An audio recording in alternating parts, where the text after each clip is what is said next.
Alhamdulillah, program Titian Barokah paket 8 gratis 1, paket ekonomis 12 hari plus taif. Jadi 8 orang yang berangkat gratis 1 orang. Paket ekonomis booking sekarang, 1 kamar isi 4 orang itu disebut quad, 1 kamar isi 3 orang disebut triple, dan 1 kamar isi 2 orang disebut double. Itu ada harga-harganya guys. Harga tersebut sudah termasuk tiket pesawat, tour leader, mutawif, handling airport, visa umroh, perlengkapan umroh, air zam-zam, city tour, Makkah dan Madinah, makan full board, dan lain-lain. Segera hubungi kita di nomor yang tercantum di sini. Segera hubungi kami agar dapat umroh yang barokah, aman dan terpercaya. Assalamualaikum warahmatullahi wabarakatuh.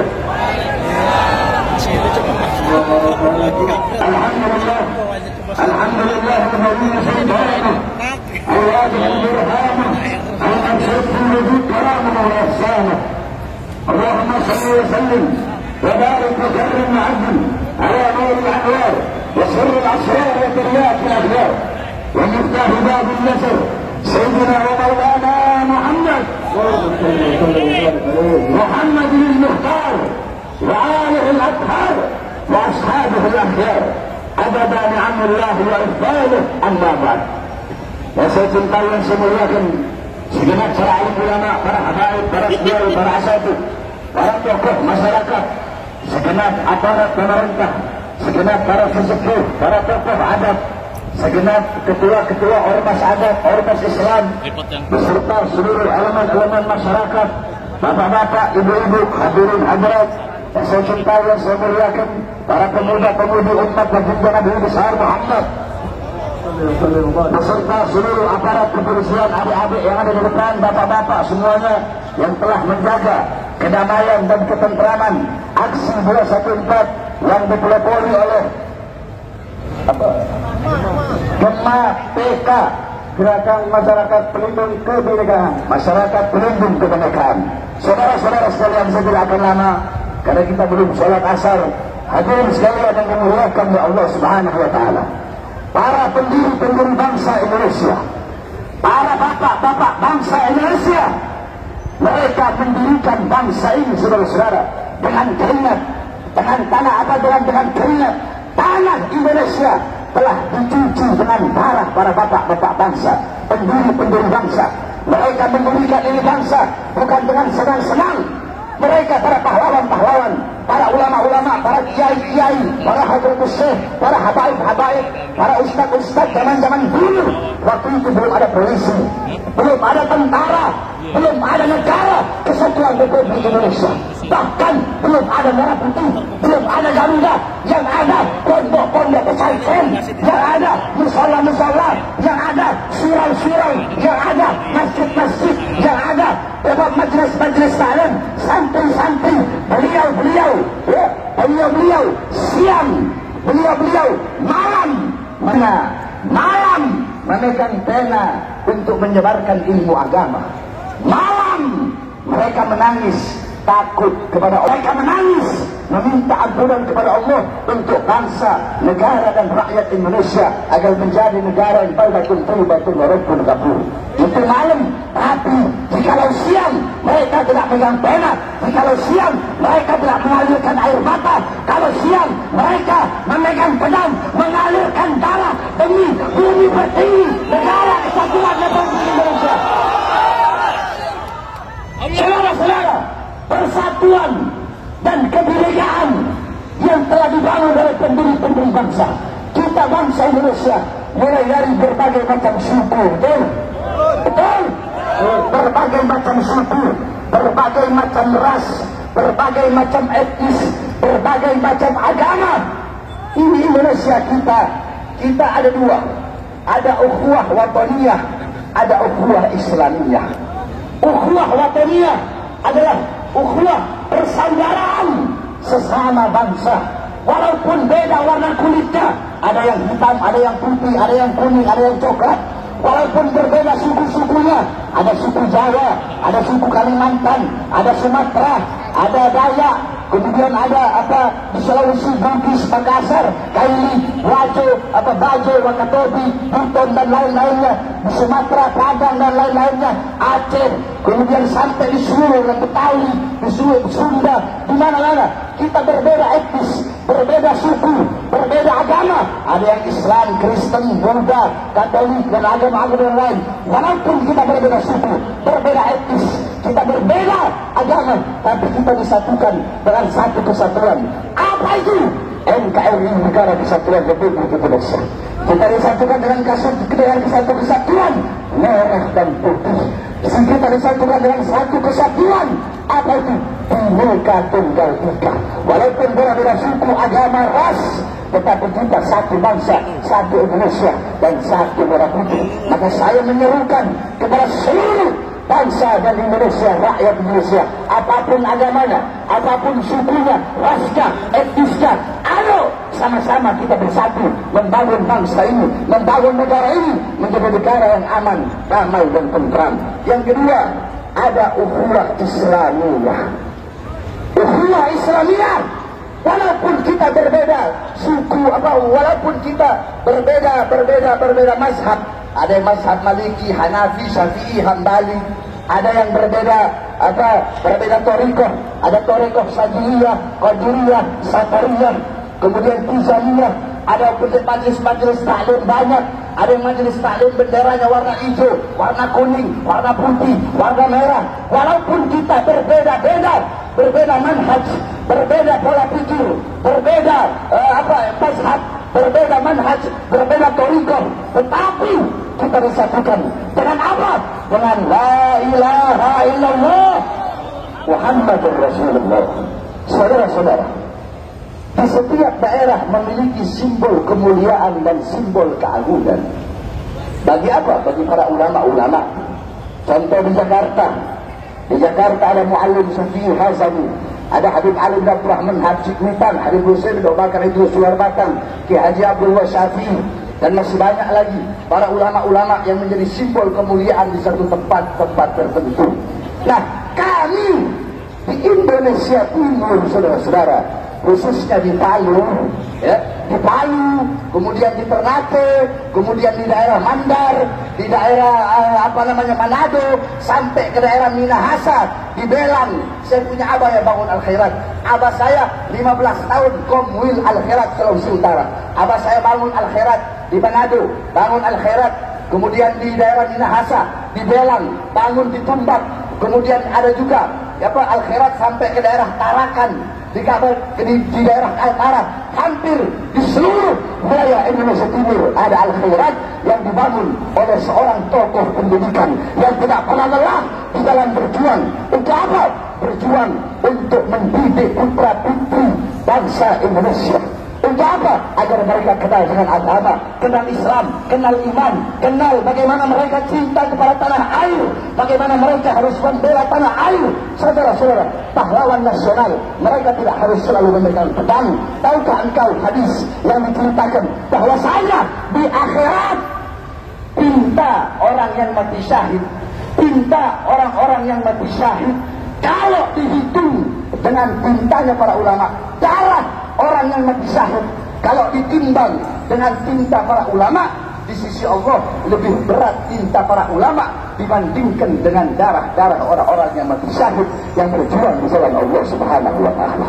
Nah, Habib Idrus, beliau berjuang dengan pena, beliau kepanasan, kehujanan, pagi, siang, sore, malam berdakwah, naik kapal, dari kampung ke kampung, berjumpa dengan raja-raja. Ada yang beliau masukkan Islam, beliau kawin dengan pribumi-pribumi setempat. Saudara-saudara, kita di Indonesia, kalau berbicara etnis, ada Arab, ada India, ada Cina, semuanya orang-orang zaman dulu yang berdagang, mereka yang berdagang, orang-orang Cina, ada yang kawin dengan pribumi Indonesia. Betul? Betul. Orang-orang India ada yang kawin dengan pribumi Indonesia. Betul. Orang-orang Arab ada yang kawin dengan pribumi Indonesia. Betul. Nah, orang-orang Belanda ada juga yang kawin dengan pribumi Indonesia. Betul. Jadi jangan sok paling ngomong pribumi. Saudara-saudara, saya Bahar bin Smith, di dalam tubuh saya dari pihak bapak saya ada darah Sanger tangan itu. Ternate. Kemudian dari ibu saya ada darah Bajo, darah Buton, darah Dinahasa. Kemudian dari jalur abah saya, neneknya abah saya, istrinya Habib Alwi, itu ada darah Bugis, ada darah Flores dari ibu saya. 7 darah Indonesia Timur mengalir di dalam tubuh saya. Jadi jangan kalian mau memecah belah sesama pribumi Indonesia, betul? Kita semua disatukan dengan merah putih, sebagaimana disampaikan oleh seorang guru yang saat ini kita duduk di sini untuk membela beliau. Siapa? Yang tadi syairnya dibacakan oleh Habib Zain Al-Abbas. Apa syair beliau? Kullu ummatin laha ramzul ism wa ramzul ismina al-hamra wal bawda. Setiap bangsa, setiap umat, setiap warga memiliki simbol kemuliaan, simbol keagungan. Adapun simbol kemuliaan kita, bangsa Indonesia, rakyat Indonesia, adalah al-hamra wal bawda, merah dan putih. Itu adalah syair daripada guru tua. Beliau menanamkan dalam diri kita kecintaan kepada NKRI, merah putih, bagaimana nasionalisme beliau.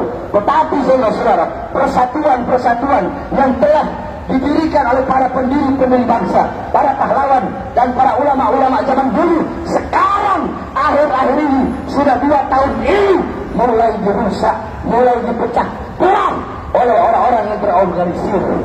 Kemarin saudara-saudara, kita lagi Ramadan, enak-enak ibadah, betul? Betul? Ada nggak kalian lihat kemarin saya Ramadan ceramah teriak-teriak? Ada? Nggak ada. Saya sibuk ngurus pesantren, betul? Betul? Tahun-tahunnya muncul si anjing ini saudara-saudara. Jadi Fuad itu bukan monyet, bukan anjing, bukan, lebih anjing daripada anjing. Anjing itu nggak bakal hina para ulama-ulama yang lurus, yang istiqomah di jalan Allah Subhanahu wa Ta'ala. Kalau dia mau hina ulama dunia, silakan, tidak ada urusan kita, betul? Betul? Tapi yang telah dia hina, yang dia telah lecehkan adalah simbol kemuliaan, simbol kehormatan, simbol keagungan masyarakat pribumi Indonesia Timur, yaitu guru tua Habib Idrus bisa Al-Jufri. Maka saya sampaikan, saya nyatakan dengan tegas. Percuma saya sampaikan di sini cuma adik-adik saya semua. Saya sampaikan kepada Kapolri sampai Presiden, Menkumham dan semuanya ada, bahwasanya saya baru bersumpah di dalam Fuad monyet anak cucu PKI anjing itu tidak diproses, tidak dihukum, tidak dipenjara, maka jangan salahkan saya. Akan saya ajak seluruh pribumi Indonesia, akan kami kepung rumah dia.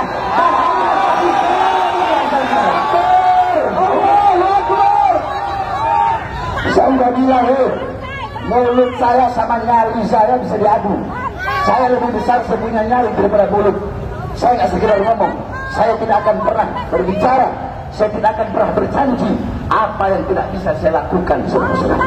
Oleh karenanya kita minta, kalau negara, Mabes Polri, khususnya Kabar Eskrim, kalau mungkin masih Pak Wahyu, ayo cepat, saya aja dilaporkan 3 hari, 4 hari sampai seminggu, dilaporkan langsung bisa masuk. Padahal kasusnya diada-adakan. Ini Fuad kenapa? Udah berminggu-minggu. Kenapa tidak diproses, tidak dipanggil, tidak dihukum, tidak dijebloskan ke penjara? Apa mau menunggu kemarahan umat? Saya tanya, nggak usah banyak-banyak Pak, nggak usah banyak-banyak. Yang hadir di sini siap datang ke Jogja? Siap datang ke Jogja? Kalau Mabes Polri bungkam, tutup mata, tutup telinga, tidak mengambil tindakan, siap datang ke Jogja? Siap datang ke Jogja? Siap seret Fuad PKI? Siap pakai hukum rimba? Siap pakai hukum adat?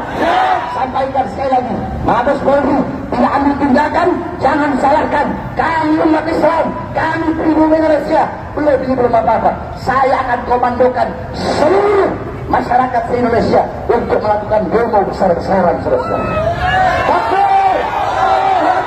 Khususnya yang berada di Indonesia Timur. Nah, Bapak tahu kan bagaimana anak Indonesia Timur kalau lagi demo bagaimana kan? Kami selama ini diam, saudara-saudara. Jadi jangan mau pecah belah lah. Mau Indonesia Timur, mau Jawa, mau Sunda, ya, mau Medan, mau Aceh, mau Sumatera, mau Padang, kita semua satu saudara, betul? Nah, pemecah belah kayak begini, saya tanya, harus ditangkap, penjarakan atau dibiarkan? Kita ini masih, saya dari kemarin masih tahan-tahan diri saya. Saya mau datang ke sana sendiri, gak perlu banyak orang.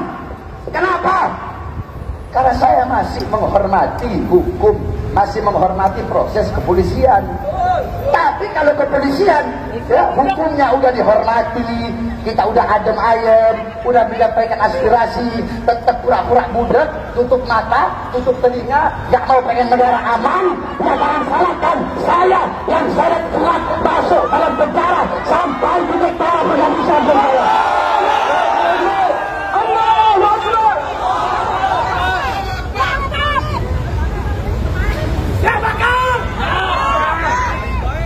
Adik polisi, kalian bukan musuh kami. Musuh kami Fuad Pleret. Saya tahu kalian hanya menyampaikan amanat. Kalian hanya melaksanakan tanggung jawab, betul? Betul? Jawab dong, betul? Betul? Atau mau perang? Hah? Pak, ini gimana? Saya ajak baik, gak mau. Senyum aja enggak? Atau mau perang? Polisi kan pelayan masyarakat. Ya tolong komandannya siapa nih? Saya baru naik, saya begini. Tapi nggak ada yang jawab. Apa pengen perang? Kan masyarakat, polisi itu pelayan masyarakat. Ya, harus humoris kepada masyarakat. Jadi kalau ada masyarakat yang miskin, alas dengan senyuman, bener nggak ibu? Wah, kawan-kawan itu Masya Allah. Kalau kalian berani mati, saya bukan berani mati, saya jatuh cinta kepada kematian. Allahu Akbar. Terakhir saya sampaikan semua yang hadir di sini, semuanya siap lawan pemecah belah bangsa, siap lawan pemecah belah persatuan, siap bantai dan habisi cucu-cucu PKI, siap lawan pemecah belah habaib dan kiai, siap lawan pemecah belah umat. Sampaikan pada mereka, Fuad monyet, Fuad anjing PKI, kami tidak peduli. Dari belakangmu ada ormas-ormas monyet, ada jenderal-jenderal monyet, kami tidak peduli. Kenapa? Di belakang kami punya Allah yang Maha Kuasa.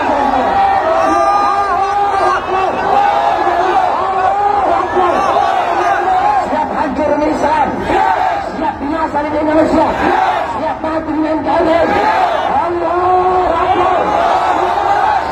Prajurit membela Rasulullah, merdeka untuk negara, bangkitlah untuk pasukan musuh. Sampai berdarah, negara tercinta kematian, berharganya maju.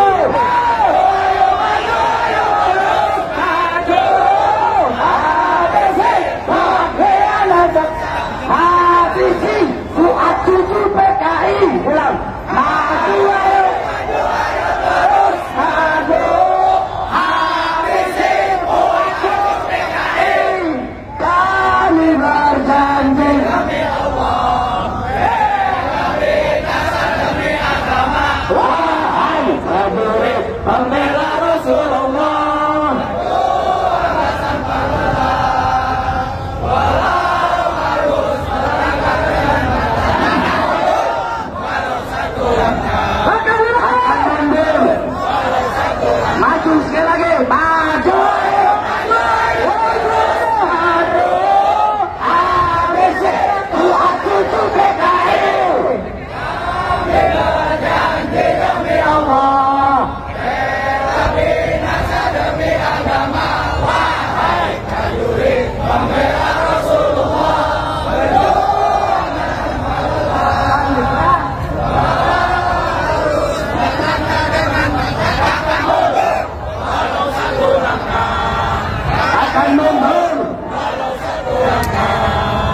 sebelum kita tutup, mana foto Fuad?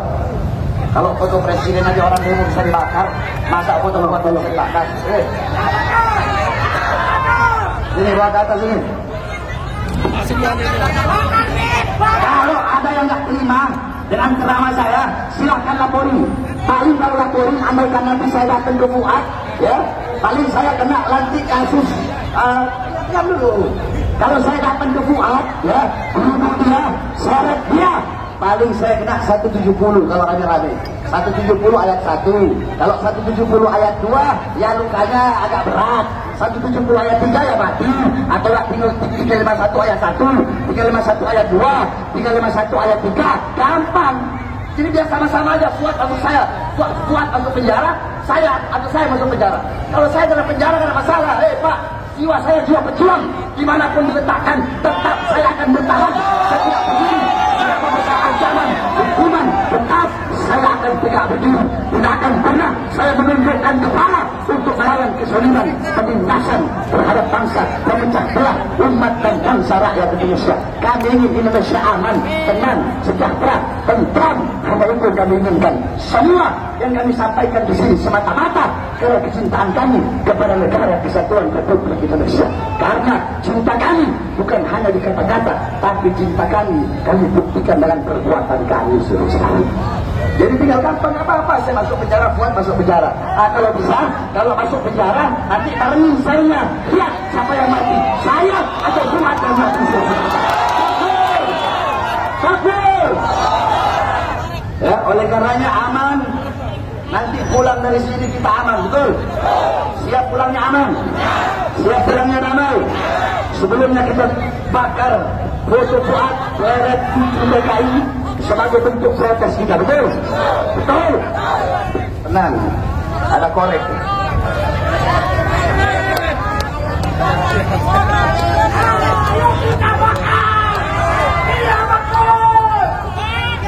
Bakar doa cucu PKI, bakar doa cucu PKI sekarang juga. Bakar doa cucu PKI, bakar doa cucu PKI sekarang juga.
Nanti habis bakar hadirin kita sholat di mana? Kita sholat di Al-Azhar. Ya, jalannya yang rapi, sampah-sampahnya semua angkat, bersihkan. Paham?